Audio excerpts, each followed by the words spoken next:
Nikita Mirzani hari Kamis hari ini adalah pembacaan tuntutan jaksa di mana Nikita Mirzani didakwat 11 tahun penjara dan 2 miliar untuk dendanya. Jika tidak mampu untuk membayarkan itu akan ditambahkan menjadi 6 bulan kemudian.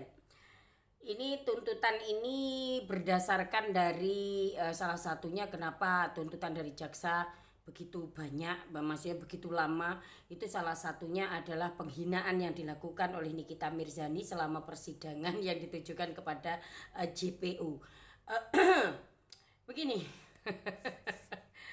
saya sebagai orang awam, saya sebagai orang Indonesia sangat menyayangkan dengan tindakan JPU di mana menambahkan beberapa pasal-pasal yang seolah ini adalah untuk membalas dendam rasa sakit hati mereka ketika diejek ataupun diece sama Mbak Nikita Mirzani selama persidangan. Sebenarnya begini, yang dilakukan Nikita Mirzani itu adalah luapan hatinya, begitu sangat kesal, begitu sangat nggak nyaman dengan yang terjadi di persidangan ini, karena kita tahu Nikita Mirzani ini melakukan yang namanya persidangan berkali-kali, bukan hanya sekali dua kali.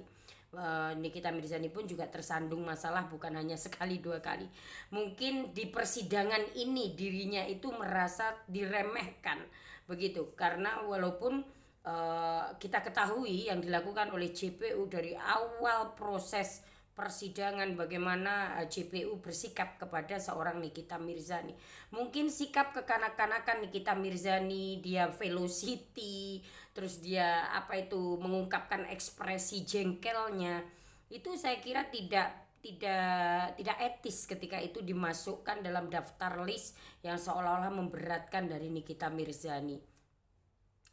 Pak Prabowo, bagaimana ini?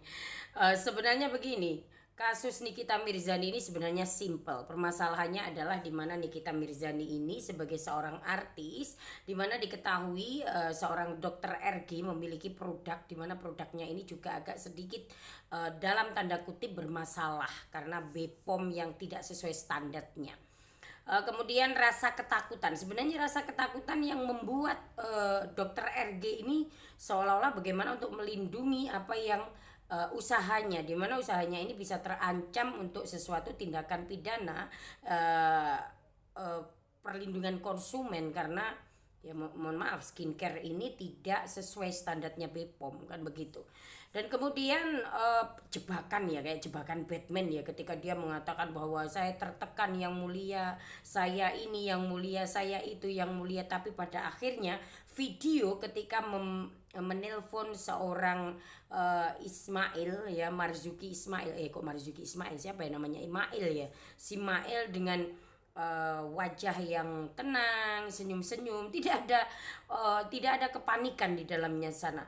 Kemudian dari awal pun juga sebenarnya kasus yang dimasukkan di dalam sini sebagai penuntutnya, si RG ini tuntutannya adalah pencemaran nama baik, yang dikatakan dia adalah abu-abu, bedegeng, dan ini dan itu, yang itu nanti bisa mempengaruhi kredibilitas dia sebagai dokter kecantikan. Sebenarnya kan begitu, tetapi tidak tahu kenapa JPU pun memaksakan seolah-olah ini adalah sebuah pengancaman atau pemerasan yang masuknya ke ranah TPPU, tindak pidana pencucian uang. Dagelan ini saya berharap minggu depan, Kamis depan adalah usai segalanya dan diketok palu. Saya berharap Nikita Mirzani bebas dan dokter RG memperbaiki produk di mana di situ pengkonsumsinya adalah ibu-ibu dan anak remaja. Tuntutan 11 tahun penjara, 2 miliar sebagai kerugian, bukan kerugian ya, denda.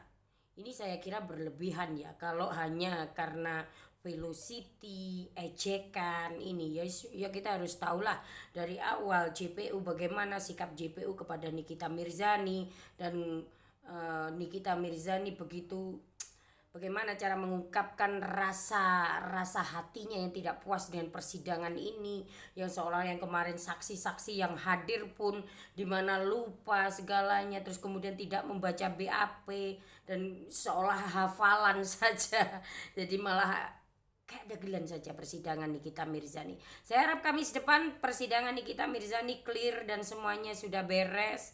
Tidak ada lagi ini dan itu. Tetapi saya yakin seorang Nikita Mirzani akan menghantam balik orang-orang yang telah menghantam dirinya. Oke, salam cinta damai dari Kediri. Assalamualaikum warahmatullahi wabarakatuh.